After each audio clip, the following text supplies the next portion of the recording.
नमस्कार। Donald Trump का शांति प्रस्ताव आ गया है। जंगल में आग की तरह खबर फैल गई है, तो आपको भी दिख गया होगा। डोनाल्ड ट्रंप ने अपना जो ट्रुथ सोशल, उन्होंने अपना ट्विटर खरीदा है, खोला है। उनको लगा भाई अमेरिका के राष्ट्रपति हैं, अपने ट्विटर पर डालेंगे तो कुछ चल जाएगा इस बीच में। खैर, अब लोग फॉलो कर रहे हैं उसको।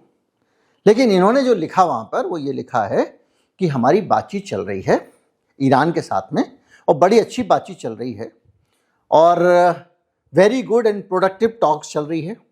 और हम आने वाले समय में 5 दिन तक, अब हम जो हमने कहा था कि हम तुम्हारे बिजली घर और उस पर हमला करेंगे, अब हम नहीं करेंगे 5 दिन तक।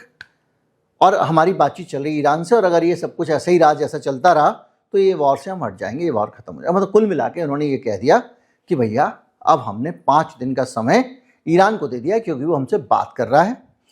पर है क्या, ऐसा लग रहा है कि 5 दिन का समय उन्होंने खुद ले लिया है। ऐसा क्यों लग रहा है? क्योंकि जैसे ही डोनाल्ड ट्रंप का ये बयान आया, ईरान का क्लियर कट बयान आ गया, भैया हमारे यहाँ से किसी की कोई बातचीत नहीं चल रही है ट्रंप बाबू के साथ में। इसलिए हमसे ये उम्मीद ना रखो कि हम इनसे बातचीत कर रहे हैं, और कोई बातचीत होगी नहीं। अब तो बदला होगा। क्यों? क्योंकि बदले का झंडा लग चुका है, आपको पता है, ईरान में। और अब हम किसी तरह का कोई समझौता नहीं करेंगे, और सीज फायर तो करेंगे ही नहीं। अगर होगा तो परमानेंट सॉल्यूशन होगा, और उसमें तमाम सारी शर्तें ईरान की हैं, वो पहले ही रख चुका है।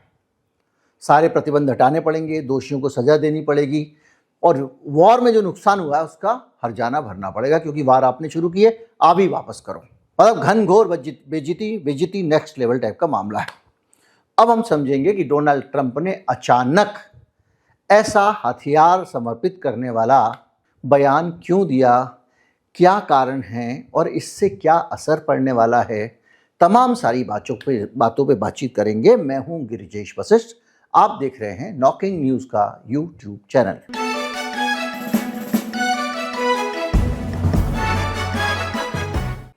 देखिए, सीन को समझिए। अमेरिका को ये लग रहा है कि अब देखिए, मैं आपको पहले दिन से कह रहा हूं कि अमेरिका को इस गलती को कतई नहीं करना चाहिए था, जिस तरह से अमेरिका ने यहां पे आके सीधे लड़ाई में शामिल हो गया। ये बेंजामिन नेतन्याहू ने, जो अपनी पूरी अमेरिका की लॉबी है, उसका फायदा उठा के इसको आगे कर दिया। ये बंद मुट्ठी था, लाठी था, एक इज्जत बनी हुई थी। अब मैदान में चूंकि आ गया है, तो अब इसकी हैसियत दुनिया को पता लग गई है, और इसके कारण दुनिया का बड़ा ऑर्डर बदलेगा। अभी 1-2 दिन में चीज़ें सेटल होने दीजिए, हम इस पर भी एनालिसिस लाएंगे कि दुनिया कैसे बदलने वाली है इस घटना के बाद में, और कैसे पूरी दुनिया में सीन ही चेंज हो जाएगा। आप देखिएगा, मोदी जी जैसे लोग भी जो हैं, इनकी भी बोली बदल जाएगी, आ जाएगा एक अंदर एक एटीट्यूड आ जाएगा बातचीत में, आप देखिएगा। खैर, डोनाल्ड ट्रंप ने क्यों किया होगा? हम अगर पूरी वॉर की सिचुएशन देखें, ईरान में क्या हो रहा है, इजराइल में क्या हो रहा है, यूएई में क्या हो रहा है, तो आपके सामने एक कैनवास है। उस कैनवास में दुनिया का सबसे बड़ा रक्षक, जिसका नाम है डोनाल्ड बाबू ट्रंप। भाई कुछ लोग भूरे लिखते हैं, वो ना लिखें, वो नस्लवादी है, कमेंट में लिखते हैं, इसलिए मैं कह रहा हूँ हम अच्छे लोग हैं, ऐसी बातें नहीं लिखनी चाहिए। तो वहाँ पर डोनाल्ड ट्रंप को की जो इमेज थी, अमेरिका की इमेज थी, जो सालों में अमेरिका में डोनाल्ड ट्रंप के पूर्वजों ने, यानी इनके देश के नेहरूओं ने कमाई थी, वो ये थी कि ये पूरी दुनिया को इनसे मदद मिलती थी, सुरक्षा मिलती थी, और पूरी दुनिया इसीलिए सम्मान करती थी। जैसे भारत से कम टैरिफ पे सामान खरीदते थे, हमारा बहुत एक्सपोर्ट होता था, तो हमको लगता था भाई इनसे पंगा मत लो, हमारे ग्राहक हैं। अब इन्होंने क्या किया कि धीरे धीरे करके सबको दगा देना शुरू किया डोनाल्ड ट्रंप ने। पहले नेटो के साथ में इन्होंने, आपको याद है कैसे बदतमीजी की, अपना अपना खर्चा खुद उठाओ, मैं इतना खर्चा उठाता हूँ, मैं नहीं उठाऊंगा।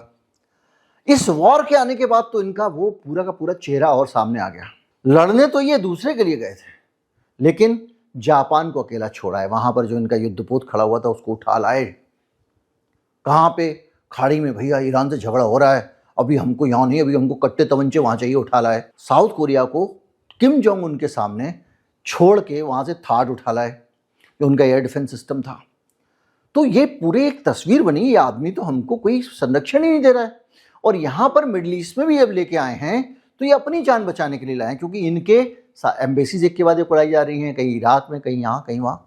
और ये अपने जो एयरबेस हैं इनके, वो उड़ाए जा रहे हैं। उनको बचाने के लिए इनको ज़्यादा फिक्र थी, क्योंकि तो अमेरिका की सीधी डायरेक्ट बेइज्जती थी।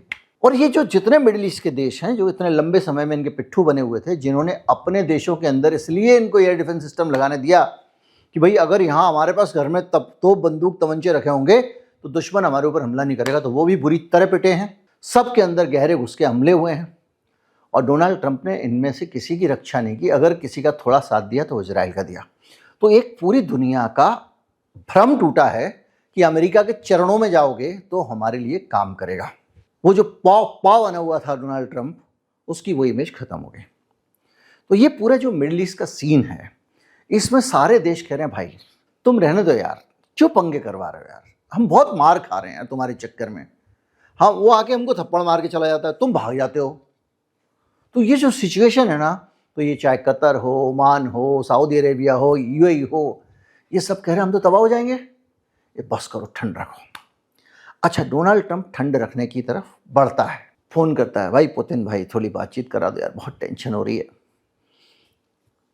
शी जिनपिंग बात करा दो। इनको दुश्मन मानता था, अकड़ के बात करता था ये आदमी। अब उनसे कह रहा है कि हमारा थोड़ा सा समझौता करा दो, ईरान के साथ बातचीत करा दो। बातचीत हो नहीं रही है। ये किसी तरह से अपने हमलों को स्लो करता है ताकि ईरान स्लो हो जाए। और क्यों करता है? क्योंकि इसको ये लग रहा है कि इजराइल की हो रही है भयंकर टाइप की पिटाई, रोज कूटा जा रहा है वो, तो थोड़ा देर की लड़ाई झगड़ा बंद रहे तो इजराइल भी बच जाएगा। इस बीच में इजराइल को ये लग रहा है यार ये थोड़ा सा शांति वांति कर रहा है, तो इसके शांति के बीच में मैं खड़मंडल डालता हूं, क्योंकि इजराइल को लग रहा है बड़ी मुश्किल से तो मेरे साथ आया लड़ने के लिए, अब ये वापस लौट जाएगा तो फिर मैं अकेला कुटूंगा। तो ये क्या करता है, ये तो पीछे खड़ा हुआ है, खुद जाके सामने वाले को मार किया जाता है 2 घुसंड। वो फिर बदले में मारता है तो ईरान को कहता है देखो अभी मत जाना तुम, ईरान इनको बोलता है अमेरिका को अभी मत जाना, वो मार रहा है अभी भी, तो उकसाता है वो युद्ध को उकसा रहा है। उसने उसके गैस के ठिकानों पे, उसने उसके तेल के ठिकानों पे हमले किए, और तो और परमाणु ठिकाने पे भी हमला कर दिया, और तो और उसके दोस्तों के ऊपर ईरान की बता के मिसाइल गिरा दी, जैसे कि उज्बेकिस्तान पे। तो वो लगातार उकसा रहा है। डोनाल्ड ट्रंप को ये सीन समझ में आया बहुत देखने के बाद में, यार मैं जैसे तैसे चीज़ें ठीक करता हूँ। मैंने हार्मूज वाले मामले में इनको छोड़ दिया कि भाई चलो ऑयल इंफ्रास्ट्रक्चर छोड़ दिया है, तो ये वहीं पे हमला कर रहा है। ये उसकी गैस पे हमला कर रहा है जो उसके घरेलू इस्तेमाल की है, तो उसने पानी उड़ा दिया लोगों का, बिजली घर उड़ा दिए। ये तो डोनाल्ड ट्रंप ने कहा कि भाई ये तो रुकेगा नहीं, और ये कभी शांति से हमको बाहर निकलने नहीं देगा। अब डोनाल्ड ट्रंप बाहर निकलना क्यों चाह रहे हैं? इसलिए निकलना ज़्यादा चाह रहे हैं कि उनको घर के अंदर घर वाले मम्मी बहुत गुस्सा हो रही हैं, घर के लोग परेशान कर रहे हैं, तू बाहर जाके भाई झगड़ा क्यों कर रहे, तू तेरा क्या काम था वहाँ जाके, तू अपने घर में बैठ, यहाँ देख घर के तमाम काम पड़े उनको निपटा, तू वहाँ जाके बैठ जा रहा है। तो अमेरिका के आम लोग नाराज हैं। महंगाई जो 2% के आसपास महंगाई की दर रहती थी, वो 6% पहुँचने वाली है अमेरिका में, यानी त्राहिमाम मचा हुआ। पहले ही इसने टैरिफ बढ़ा बढ़ा के महंगाई से मार रखा है लोगों को। वहाँ की इंडस्ट्री बंद है, वहाँ का उद्योग बंद है कि टैरिफ बढ़ा दिया, कच्चा माल नहीं आ रहा है, और आ रहा है तो बहुत महंगा आ रहा है। तो वो परेशान जो लोग थे, अब वो इसमें, अब उसके जो दोस्त थे, इसके घर वाले, इसके नातेदार, रिश्तेदार, मागा सपोर्टर, वो कहते थे भाई देखो ट्रंप ऐसा है, अपने को अपने से मतलब है, दुनिया जाए भाड़ में, अपने लिए जरूरत पड़ेगी तो अपन लट चलाएंगे, वरना हम क्यों जाएं दूसरे की लड़ाई में, तुम चले जाते हो यार, अगले कॉलेज वाले की भी किसी की लड़ाई है। तो इन्होंने जो चुनाव लड़ा था, ट्रंप ने कहा था अमेरिका फर्स्ट, हम तो भाई अमेरिका के लिए लड़ेंगे, हमको इधर उधर से मतलब नहीं है, हम किसी देश के लिए लड़ने नहीं जाएंगे। अब वो लोग कह रहे हैं, सारे लोग खिलाफ हो गए, उपराष्ट्रपति तक हो गया, मैं आपको बता चुका हूं। वो कह रहे हैं तू गया क्यों भाई, तू इजराइल के लिए लड़ने क्यों गया, हमने तो कहा था तू घर में ही लड़ेगा, घर के लिए अपना ध्यान रखेगा, हम अपना देश देखेंगे, अपना घर देखेंगे, उनके लिए जाएंगे। तो वो इसने कहा 2 दिन में निपटा के आ जाऊंगा मैं, और उसने मोसाद ने कहा मेरे सारे पास मेरे 2 मिनट में इनके लीडर उड़ा देंगे, खर्च से अफरा तफरी बल जाएगी, विद्रोह हो जाएगा। हाँ भाई विद्रोह, रिजीम में चेंज करो, रिजीम चेंज करो, ईरानी उल्टा मारने लग गए। तो अब सिचुएशन ये हुई है डोनाल्ड ट्रंप की कि भैया नवंबर में उसको चुनाव लड़ना है, अनगिनत बॉडी जा चुकी हैं, घायल दिखा रहे हैं, घायल का बाद में क्या हुआ कुछ नहीं बता रहे हैं। तो एक सिलसिला वो चल रहा है। तो एक अमेरिका में बड़ा प्रेशर है डोनाल्ड बाबू ट्रंप के ऊपर, महंगाई बढ़ रही है, अर्थव्यवस्था गड़बड़ा रही है, पूरी दुनिया की अर्थव्यवस्था गड़बड़ा रही है। देखिए एक फैक्ट याद रखिएगा, अमेरिका ने ऐसा राज अपना कायम किया पूरी दुनिया पे, कहीं पे भी कोई भी व्यापारिक गतिविधि प्रभावित होगी, अमेरिका को नुकसान होता है, अमेरिका के पूंजीपतियों को नुकसान होता है, अमेरिका के बैंकिंग सिस्टम को नुकसान होता है, क्योंकि पूरी दुनिया अमेरिका के बैंकों से चल रही है, अमेरिका के डॉलर से चल रही है। तो अमेरिका के लोग, जो बड़े लोग, अमीर लोग, जो इनको कठपुतली बिठाते हैं, वो कह रहे तू पकल आदमी, वहां चक्कर में क्या रायता फैला दिया, हमको दिक्कत हो रही है। अब सोचिए, वो पकड़ के इसको वापस खींच रहे, चल घर के अंदर, कोई लड़ाई झगड़ा नहीं करना। सारे अमेरिका वाले कह रहे हैं नहीं जाना भाई, नहीं जाना, नहीं लड़ेगा। इष्ट मित्र परिवार के लोग, सभी लोग कह रहे हैं। इसके जो दोस्त थे, जो इसके साथ लड़ने जाते थे, हॉकी स्टिक उठा के चल देते थे, चाहे वो जर्मनी हो, फ्रांस हो, सारे के सारे लोग, पोलैंड सोलैंड, ना भैया हम नहीं जाते, घर में चल, तो हो गया लड़ाई झगड़ा बहुत। अब वो इसको उधर से खींच रहे हैं, इधर से इजराइल को लग रहा है मुश्किल से तो हाथ में आया भाई, ये वापस चला जाएगा तो मेरा क्या होगा, मेरे को वैसे ही बहुत सारे पड़ चुके हैं। तो वो उसको जाने नहीं देना चाहता। जब ये जाने लगता है तो इजराइल क्या करता है, वो हमला करता है ईरान पे, कुछ ऐसा करता है, ईरान का वापस अटैक आता है। तो डोनाल्ड ट्रंप ने कहा, क्योंकि डोनाल्ड ट्रंप की दिक्कत ये भी, हथियार भी तो नहीं बचे हैं, मिसाइलें सारे कम हो गए हैं वहां पे। अब इजराइल के अंदर जहां घुसता मारता, देखिए इन्होंने उसके परमाणु पे निशाना साधा, उसने इनके पे चुनौती देके साधा। हमने बताया था आज मारेगा, और वहीं मारा उसने, उसी जगह पे। उन्होंने इसके एनर्जी पे मारा, इन्होंने उसके एनर्जी पर मारा, पता नहीं कितने जाके तेल ठिकाने हाइफा वाइफा उड़ा दिए, पोर्ट वोट। तो वो जहां चाह रहा मारा है, क्योंकि इसके पास में इजराइल के पास अब कोई डिफेंस नहीं बचा हुआ। अब इजराइल सोच रहा है कि इस बार किसी तरह से करके अमेरिका के जरिए ईरान को निपटा दो, इस चक्कर में निपटे जा रहा है। तो उसको क्या लग रहा है कि ट्रंप वापस ना चला जाए, बोल जा रहा है। अब ये जो बयान आया है ट्रंप का, ये बयान बेसिकली ईरान के साथ शांति वार्ता का बयान नहीं है। ये बयान सीधे सीधे ये बयान है कि खबरदार नेतन्याहू, इन 5 दिनों में जो तूने कोई हमला किया, ये नेतन्याहू पर ब्रेक है।